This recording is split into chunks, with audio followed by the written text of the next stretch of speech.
Just don't click that remote, because if you do, you're going to miss a really, really, really, really good show, because we have as our guest Peter Breen. He just primaried. We're taping this on March 23rd. On March 18th, Peter Breen primaried Sandy Pios. She was an 11-year incumbent. She's still there, but he knocked her off. He did it in a Republican primary. He'll be running in November for the 48th district to become the state rep. He is now the Republican nominee in the 48th district to become that state rep. There is no Democrat at the moment because nobody was running in the Democratic primary. Somebody probably will get an appointed. He probably will have an opponent, but take it from me, that is a pretty Republican district. And so you will be looking at almost surely the person who will be the next state rep from the 48th district, and he will tell you so much. Oh, the point is, just don't click that remote, because if you do, you're going to miss so much about Republican politics, about the governor's race, about Pat Quinn. You click that remote, you're going to miss a really, really, really good show. Stay tuned.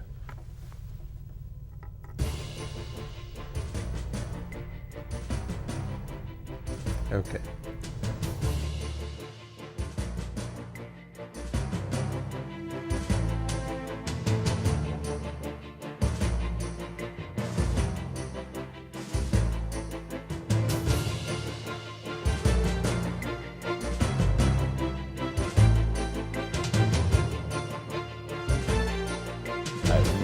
You're watching Public Affairs. Berkowitz is my name, and politics is our game, and we will be doing lots of politics and public policy this evening, because we have as our guest, as I promised, Peter Breen, okay? And he just primaried Sandy Pios. He's like the new Republican hero, okay? He's going to show everybody how do you do it. How do you beat somebody who voted against pension reform? Not because it didn't go far enough, but because, what did Sandy say? Why did she vote against pension reform? Well, now, Jeff, there was a lot of money coming into our race, and she's been strongly with the teachers' unions, and so that was. She got a little money from the teachers' unions. How much? $200,000-$300,000? Well, it was at least 100, and we're not quite sure of the final total. So they liked her vote against state employee pension reform. Well, what else? Did she do anything else for them over those last 11 years that she was there? Well, one of the issues that came up in the campaign was the vote on school vouchers, the Meeks bill from several years ago. Right. So that was another issue. That was to tell people about what that bill would have done? Well, that was a pilot program to allow poor children in Chicago who were in failing schools to get out of those schools and go into places where really they'd have a safer environment, that were going to be better for their learning. They would have some school choice, and they would take a meager sum, what was like $4,000 or $5,000, the state, at that time, the state contribution to what is about $15,000 spent per kid per year in the CPS schools on average. So they'd get to take $5,000 of that $15,000 or so, maybe less, maybe $4,000. Well, and that's something in the suburbs we don't necessarily convey to our voters, that their money, their state tax dollars, are going to subsidize these failing schools in the city of Chicago. So we just think, well, our schools are fine, we don't need school choice. But really, much of your state tax money is going for these schools that are failing, and so they do need school choice in those parts of the state particularly. And the suburban people who are paying for it are good-hearted people. They want to help low-income people, but they don't want to pay for an education of a kid of a low-income parent when it's in a failing school. They'd like to have that kid, they know something about competition. Wouldn't it be nice if that parent, if they thought they weren't getting a good education, could take, what was it, about $4,000? Well, and even you could get it up to, I think we're paying about even $6,000 or $7,000 now for the state. From the state side. But they were only going to get about $4,000, I think, to take and spend at the school of their choice, and it might be more expensive. Somebody else might have to give them a scholarship, or if it was a parochial school, say the tuition was $6,000, maybe the parochial school would say, okay, we'll take the $4,200 and we'll give you essentially the extra $1,800. Or if it was a private school that was $9,000, the private school might say you give a scholarship. The point is, if this bill had passed, okay, and it did pass the state senate, but if Sandy Pios had cared enough, really Sandy, and we asked Sandy to be here before the election, but she didn't have time. Well, we're not vindictive, Sandy. I'm sure you didn't have time. I'm sure there were more important things for you to do, even though I said we could probably get you on so it would air in your district. And I didn't even make that offer to you, did I? Well, you were busy too, okay, to be fair. I did. I Well- did try to get you. I'm an honest guy, and you Sure. said you were walking precincts and you couldn't do it that night. So we're fair and balanced, okay? I tried to get Sandy here. I tried to get Peter here. I couldn't get either. But the important thing is Peter Breen won and Sandy lost. With no thanks to Jeff Berkowitz either way, right? Okay. I'm not a kingmaker. Well, and I don't want to, I mean, Representative Pijos has done a fine job of constituent services, and so we've been, I have personal respect and personal liking. You want to be a gracious winner. Well, not just that though, because I mean, really, she You have did. personal respect. She is a Sure, fellow absolutely. Republican, Well, certainly. sort of. I mean, she voted against the Meeks bill, so how strong a Republican could she be? Well, I mean, again, That was school voucher school choice. She voted against state employee pension reform. Now there's some like State Representative Jeannie Ives who also voted against, but she said it didn't go far enough. That's why she didn't. She wanted to reduce benefits, and Jeannie Ives, she wanted to go far enough to make this, do enough reform to make this pension system stable going forward. It was different as to why Sandy Pijos voted against it, right? well, She and Jeannie Ives are not like sisters under the skin, so to speak. well, and I don't necessarily want to. I don't want to characterize one versus the other position, but there were three positions within the Republican caucus. Let's explain that. Everybody, Berkowitz is going to be quiet. Peter Breen's talking. Pay attention now. Okay. Well, I mean, you had the one position, which was Leader Durkin, who came back to the caucus and said, "Look, this is the best deal we can arrange. I did everything I could. This is the best deal we've got at this moment." I would have gone with the leader on that. Leader Cross said that. Well, to Leader Durkin. I mean, sorry, Leader Durkin who replaced Leader Cross. Right, right. And so about a third of the caucus, roughly, took that position. Another third of the caucus took a position that, hey, we want substantial pension reform, and this bill doesn't go far enough. So they voted against for that reason. There was another portion of the Republican caucus, though, that had very strong ties to the public sector unions, and they decided to vote against for other reasons. But again, most folks would attribute that to the public sector union support that they receive. Yeah, in other words, those public sector unions said you shouldn't cut our pension, you shouldn't reduce the benefits, you shouldn't raise the retirement age, even though Republicans were arguing they can do this legally and constitutionally because they were cutting benefits that had accrued, they were talking about the future. And to be fair, there's a dispute. Some of the unions would say that's not true, you're cutting the future, right? They're saying that. I'm not Sure, saying sure. you differ. You would agree, you would argue that this pension bill did not cut accrued benefits of union members, right? Right. This pension bill maintains the promises that were made. I do believe it was constitutional, or it will be held constitutional, having read the bill myself. I also don't think the four leaders would have come together on this if they thought it was significantly unconstitutional. Because Senator Cullerton had opposed the bill before he supported this bill, right? He did. And not just Senator, Senate President Cullerton. The prior times he had said it was unconstitutional. This bill he supported, right? He did support this one. He didn't say it was unconstitutional. Did Sandy Pijos say it was unconstitutional? I believe that probably was part of the position. I'm not. Okay. You know, there were several different reasons And listed. you said throughout the campaign that if you had been there, if you had been the state rep, you would have supported this bill. Is that right? I've taken the position. Or would you have taken the Jeannie Ives position? No, I take the position that I want to see this bill gets us to a better place than where we were, status quo. So I would support the bill. But what you've heard when I say that, in the same breath, I'm saying also we need to get to a long-term, sustainable solution to our pension issues. Which this bill is not, as you're saying. Well, this is an, You'd support it's the an you would have, intermediate you would term. have, just to be clear, you would have voted to support this bill. You would have voted Yes. yes. Sandy Pijos voted no. Right. Probably that was the election, would you say? There's Well- a lot of other factors, but would you say at least that was the most important factor in issue contrast, as my good friend Dan Proff would say? You know Dan, right? I do know Dan. And he talks about issue contrast. Elections are about issue contrast. Dan, did I get that right? Dan's my teacher, so to speak, right? Okay. Okay. Well, and But you agree? Yeah, this was a big elections issue. are about issue contrast. Right. And was this if not it was one of the most important issue contrasts between you and Sandy Pijos? Your outlook on state employee pension reform? Well, and this and others, though, showed what we try to do is weave a narrative of new leadership, trying to, and taking my record in Lombard of fiscal reform, being able to take that down to Springfield versus the status quo. And we were able to paint that picture pretty clearly for the electorate.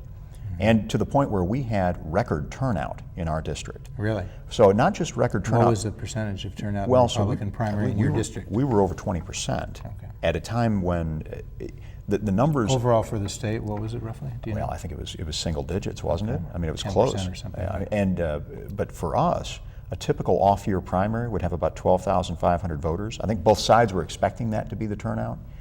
A presidential primary would have had 14,500 voters. We had 15,000 voters. It was a hot race. It was a very hot race. And you spent, as you said, $1.25. So you spent on your own, not you personally, but your campaign raised about $125,000. Roughly. And then independent expenditure was the independent expenditure PAC of Dan Proft and what's his name, Dick Uihlein? Well, I believe. Didn't Uihlein fund that PAC? Right. Mr. Uihlein had written a large check, and that was the Liberty Principles PAC. And that PAC spent how much on your campaign? Well, it was at least 200,000 from what we can tell from the So records. 125 of your own, 200 from that. You had not much else, so that was about 325 that you had to spend for this campaign. Right. And I do. $325,000. And Sandy Pios, she had about how much to spend? Well, the number we're looking at now, roughly 600,000 or so. And how much of that came from teachers' unions? Well, a good chunk. You had Estimated to be probably roughly about a what? couple 100,000 maybe. 200,000, you think? Well, and again, we're You say still. couple, could be more. Well, But approximately 200,000 from teachers' unions? that's as best we can And tell. where do you think, were there other big categories of that 600,000? Where would you point to? Republican leadership, Republican caucus in the House was six figures. So that was Jerkin's group. They stick with their incumbents, and is that what they do in primaries? I thought they used to not get involved in primaries. Well, has that changed? The arrangement that was made was that the incumbents would be defended by the House Republican organization this time around. HRO? Well, and the affiliated groups, so the leader and HRO. Leader Jim Durkin. Leader Durkin, yeah. So, but at the same time, I have to tell you, Jeff, that there are some that would have a lot of sour grapes at the end of something like this, having had a lot of money being spent against them. Mm-hmm. For me, look, when you win by 14 points, you don't mind. You say, look, we were able to get this done. We were able to get the issues before the voters. They made a choice. And if the arrangement of the caucus was to defend the incumbents, well, they did so. And then when you say 15 points, it was 57 to 43. Right. So another way of looking at it, if you get 7 points to switch, you lose.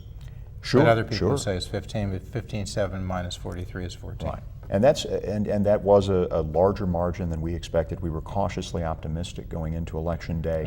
But I will tell you, I was driving around the district going and getting precinct results. We had different people driving to get precinct results. And I was on the other side of the district when I was called by my campaign advisors, and they said, look, come in, you've won. So we won a lot earlier in the evening than we had initially thought. So that, again, I mean, we were very pleased with the margin, and it was something that, again, the folks spoke loudly and clearly on this one, which was a great win for me. And so, to what do you attribute? Obviously, the difference, your view on state employee pension reform relative to Sandy Pios was one factor. Was that pretty much why you think you won 57-43, or would you point to other things as well? Well, in the village of Lombard, I've been able to achieve significant property tax reform. So we were able to get a property tax freeze for the first time in over 20 years, got that pushed through. I also, in my time as acting mayor, I had imposed a line-by-line review of our budget. After that review, we were able to cut about $500,000 in unnecessary spending. Using that money, we were able to then give it back to the people and get rid of our village vehicle stickers. So that was a big win for taxpayers. I had also been integral in getting rid of the red light cameras. So that was something I had opposed very much over the last few years. And who is it who makes the decision whether to have red light cameras? Was that a village or Well, state? Or the state authorized it. In late Does the 2000s. village have to authorize it as well? Right. Then the village on village streets would then impose those cameras. And did you, when you say you got rid of, did you as a village trustee in Lombard Well, no, oppose it? I was a resident of Lombard at the You're a time. resident, okay. I became the leading opponent of red light cameras and had a rally. As a resident? Right. And then the village voted against it? The village eventually then, it helped to have the, let's call it, I provided the wind at the backs of the elected officials who wanted to act But against that red helped light you get cameras. elected as village trustee in Lombard? Well, that helped, and then also helped in this race too. Okay. And you are acting village president at the current? Well, I'm just a trustee right now, so I help to serve out. Oh, okay. You had been an acting village president for a while? A year and a half into my first term as a trustee, our mayor died unexpectedly, and so I was chosen to take the first half of his term remaining. Okay. But so coming back, so you said state employee pension reform and your views relative to Sandy Pios was an important factor. Sure. Also your views about what you had done as a village trustee, as an activist in Lombard for efficient government, fiscally sound government, so forth. People like that. Absolutely. Would those be the two major factors, or am I missing those something? really are it.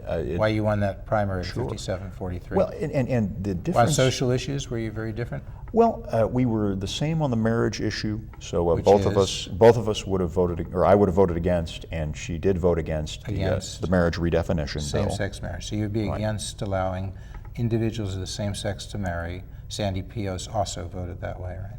Right, we were consistent on that particular issue. On pro-life, she is pro-choice on abortion. Which means what? Well, so that at least the way that the Illinois Citizens for Life characterized it, would vote against most pro-life legislation.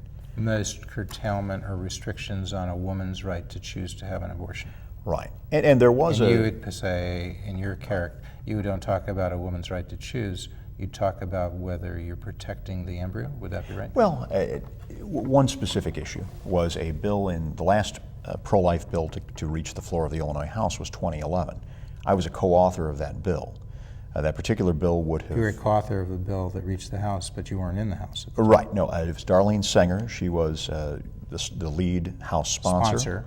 Right, of that bill. Is she pro-life too? She is, Okay. is. She's out of Naperville. And you sponsored that. What was your position at the time? Well, I was with the Thomas More Society, so again, And your position was? Well, executive director and legal counsel. Okay. So, but what... And you had been there for how long? Well, at that point I was there for about 3 years. So I've been there about 6 years now. Okay. And what did that bill do that you were sponsoring? Well, the idea... Or that, I co-authored it. You co-authored with her. Right, Okay. and I testified in committee on its behalf. But the bill would have ensured, it would have closed the loophole by which abortion facilities in Illinois are not held to the same standard as other outpatient surgical facilities. So there is this, it's been an interpretation of the law that has been allowed under our Democratic governors, where major abortion clinics in the state are not forced to follow the same regulations as apply to other outpatient surgical And facilities. you're saying it's due to governor interpretations? Well, or the agencies that they oversee? Right, the agencies and Which the regulations. agencies would they oversee that would deal Well, with that? and you've got the Department of Public Health, and what's happening is these abortion facilities are now being regulated merely through the licenses of the doctors. So just, of the large number of doctors in the state, you don't have the kind of staffing at the state level to regulate them sufficiently on this front. And as a result, what happens? Well, the abortion clinics no longer get licenses, and so... They don't need to get a license. They don't need to get licenses. They can just open up and perform, and have doctors perform abortions. You're saying the doctors are licensed, the clinic doesn't need a license. Are most of these clinics involved or affiliated with Planned Parenthood? There are a lot of Planned Parenthood clinics, including the Aurora Clinic, which does thousands of abortions per year, has numerous surgical recovery rooms. That really should be regulated as an ASTC, an ambulatory, in Aurora, Illinois. And has the one in Aurora had specific problems with women getting abortions and alleging, either they've alleged or others have alleged, that they were unsafe? Well, the Aurora Clinic is one that it's the largest. It's the largest abortion facility in Illinois. In terms of numbers of abortions performed? Well, size. We don't have. I don't know about abortion numbers. They don't release those. When you say size, what? Right, how square are you measuring footage. size? Square footage. It's a big building. It's a very large building. Accommodates a lot of women who come to have an abortion. Right. Okay. Right. And so but one instance that we cite is the Planned Parenthood in Champaign. Used to be licensed as an ambulatory surgical treatment center. Because of this reinterpretation of our law, they allowed their license to lapse. And what we would do with this bill was to ensure that that loophole be closed. And that was a place where Representative Pios and I had a difference. And I believe it was 3 members of the Republican caucus voted against that bill, and the bill failed with 57 votes, and you needed 60 in order to pass. So with those key votes, that bill would have passed. And again, who were the 3 votes that? I'm not sure of the other 2, but it was 2 other Republicans. So, Were there? as I understand it. Okay. So, Well, this was there 3 years were only ago. three Republicans who voted against. Sandy was one of them, is what you're saying. And again, and there were a number of Democrats who supported it as well. That's how it was going to pass, with mostly Republicans, but some Democrats supporting it. But according to your memories, 3 Republicans, one of whom was Sandy Pios, voted against. The bill didn't pass. And the bill would have done what again? Well, again, close that loophole by which abortion facilities are not regulated. They would have to be regulated by the state agency, and they would have to check and see that it was safe, clean, et cetera, Right. to have an abortion. That's part Your of it, point yes. is, even though you and your organization oppose a woman having an abortion, would you allow a woman to have an abortion if her life were at issue? That one is not one that, that's not a place where we normally go. The life accept, and as I think we've said, we're pro-life for everybody. So if a woman's life is at risk, that's not a place where we would see government regulation. In other words, you would So allow a woman to have an abortion Right. if her life were at issue. I Is mean, that right? it's my understanding. You would have the law Right. say that. And I don't know of any law that has ever forbidden that. Okay. I So you're saying right. that goes without saying that you would allow that? Right. I mean, Because that- you're pro-life.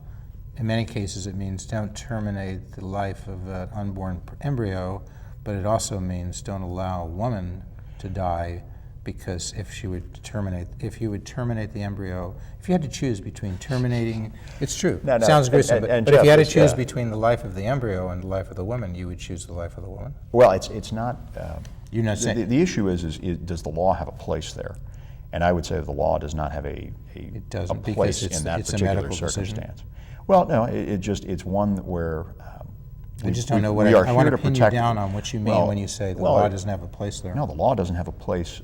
The idea of pro-life laws is to protect life. Right. So if you have a situation where you've got someone's life at risk, then the law would not have the ability to choose between. But a choose doctor between would make a patients. decision, You know, and a doctor well- would decide. You're saying, Well, and if you want to go, I'll just be candid. It seems Right. a little peculiar to say the Right. law doesn't have a place, Right. because frankly, the law has a place everywhere in society. You're a lawyer, right? Well, you went to wait. You no, went, wait. The law doesn't have a place everywhere in society. Oh no, there it are does. many. There are Oh, many no, it private does. choices. Well, that let's are get made. this out. It's an Well, important debate. yeah. We'll do it quick. It's a slight Okay, digression. okay. But just so people know, your background. You went where as an undergrad? So Vanderbilt in Nashville. Which is like the Harvard of the South. It's really, folks, it's one of the Well, most we like to say that prestigious Harvard universities- is the Vanderbilt of the North. right? Yes. And you got a double E. That's a bachelor's degree in electrical engineering. Folks, I used to do legal recruiting. This is like really valuable. You get a double E, and then you went to get a law degree at Notre Dame. Right. This guy's worth at least 100. Coming out of law school, he's worth at least 160,000, maybe 200,000 a year. That is such an incredible, important skill. No, I mean as a compliment. Thank you, Jeff. So this guy not only knows like the law better than I probably know, because he's been practicing more recently, but he also has this background in double E. So when I say to you, Right.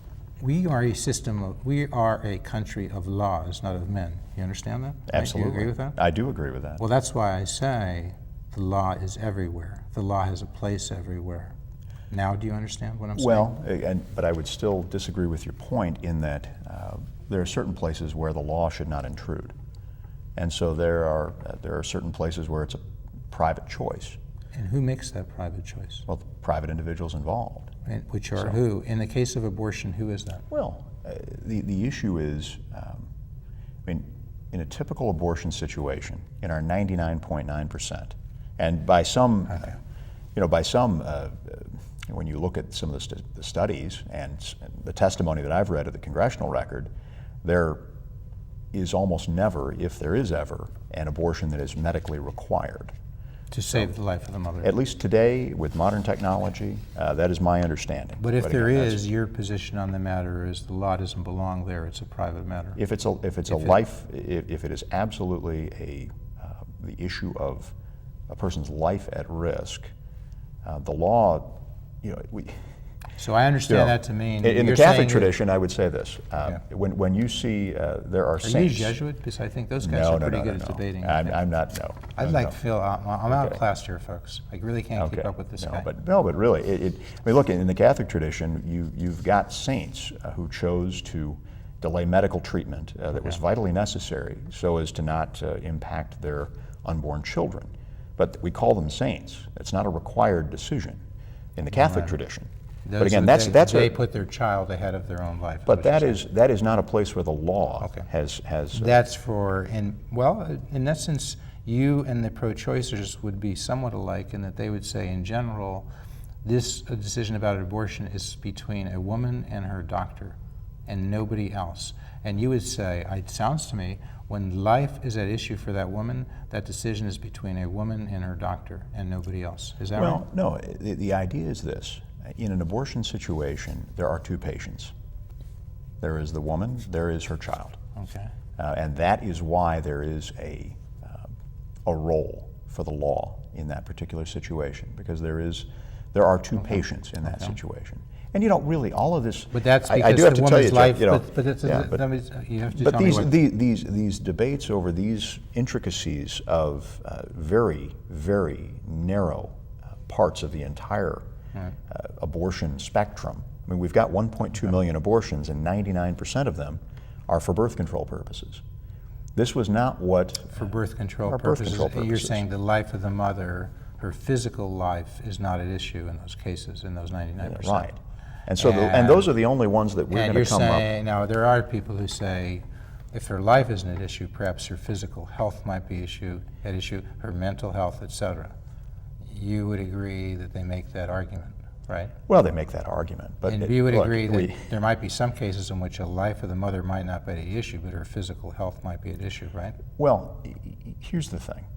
I don't want to spend too much more time. Frankly, I'm having a little trouble getting a clear statement of your position. My focus. It sounds like this was not the major issue of the campaign. No, in fact, it wasn't an issue at all. Although, really, not at all. Even though Sandy was pro-choice and you're pro-life? Well, that issue did come up. I mean, Paul Caprio, you know Paul, right? Well, sure. Family Values, I know Family Paul. Pack? Yes. I think Paul would say that was an issue. It was an issue. He might take exception with you. With I don't a want to cause discord between you and Paul. But when you say it was an issue, it was an issue for Paul. It was not a major issue in our campaign. Certainly for those folks who care about that issue, they felt it was. Which would be Family Pack. Family Pack, certainly. Paul Caprio and his supporters and but so forth. At the same time, I mean, that was not the focus of our particular election. Yours was on state employee pension reform and shaking up things a little bit in Springfield and not relying on the status quo and running government efficiently, et cetera. Well, I don't want to put words in your mouth. But not just that, Jeff. You see, here's the thing. Most new people who come in. What did I not put in there? Most new people. Well, no. Here's the issue: that folks out there want change. They want new leadership in Springfield. Right. But the options they have, the new people they have, often don't have a record in government, and so they don't know whether this new person that is in front of them will be just like the folks that are already down there. So with me, they were able to look and see a record. They knew you were going to be quite different. And in government, they were able to see a record. And so that was one. Even though you weren't in government, because they saw you as a village trustee, so they knew something about your fiscal responsibility. And as acting mayor. And that was a role that folks found was important. And they knew as your role as the executive director and senior counsel for the Thomas More Society, what was your general philosophy about social issues? Because that's what Thomas More Society is about, pretty much, isn't it? Or is it also about tort reform, for instance? Much of our work focuses on First Amendment. First Amendment. And so First Amendment is something that is, whether it's free speech, whether it's religious liberty, folks who are Republican primary voters who are very much concerned with the issues of freedom. Those are general freedoms and limiting government. So when you see Were they concerned about this, like free to choose? You ever read this? Free to choose? I have not read it. I'm sorry. I apologize. I'm familiar. Yes, I am familiar. Yes. Capitalism and Freedom. About that? That one I have read. You have read? Yes. Milton Friedman? Yes. So Milton's a big guy, he's deceased now, about being free to choose. Sure. Are you a big guy on free to choose? Well, yes. I mean, not abortion choice is but free to choose in terms of economic decisions. Absolutely. And that's really what I was going to earlier, which is there are certain places where the law is not it's not meant to intrude. Really, the law should be a light touch. Let me just interrupt to say thank you so much, Peter Breen. We'll be hearing much more about you.